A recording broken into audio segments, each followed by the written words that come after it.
соңында 3 ай болуп $140.000 сатылды бүгүнкү күндө. Assalamu alaikum YouTube көрүүчүлөр. Мына 2026 жыл 6-июнда Ысыккөлдө эл аралык арашан выставкасы болуп өттү. Выставканын жүрүшүндө 3 айга жаңы толуп аткан 3 айлык коз кочкор $140.000 сатылды. Бул коз кочкор жөнүндө маалымат бул коз кочкор жанында турган 09 деген кочкордун козусу. Ал эми бул 09 эксклюзив кочкордун козусу. Ушундай соода болду выставканын жүрүшүндө. Бул 09 кочкорду баккан ээсине выставканын уюштуруучулары bir elektромуравей жылмаян белекке беришти. Мына ушундай выставканын жүрүшүндө ушундай соода болду. 6-июнь 2026 жыл Ысыккөл эл аралык выставка. Алдыда 5 комментарий, видеонун толук чыгарылышын көрүп коюңуздар. Көрүп турасыздар, ушул пробник козусу. Эми баягы бул да Алланын буйругу экен. Мынакей, ушул насип болгон экен.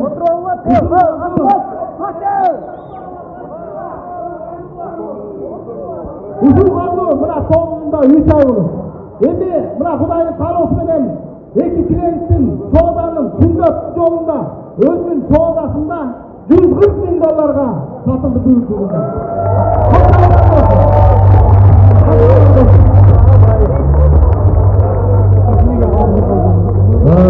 Мына ушундай $140.000 гана коз сатылып турат.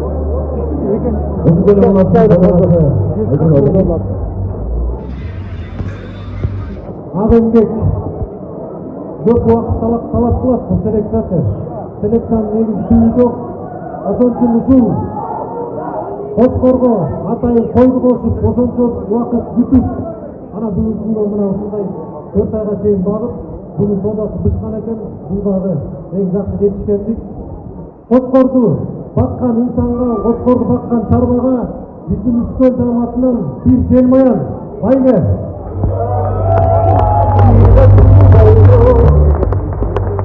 Бул коздун ээси Мере деген жигитибиз.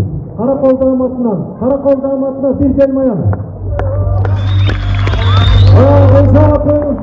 Силеріңіздер құт болсын. $140.000 сатылған мына ушундай 3 айлык козу кочкор 09 деген фабричный кочкордун баласы экен.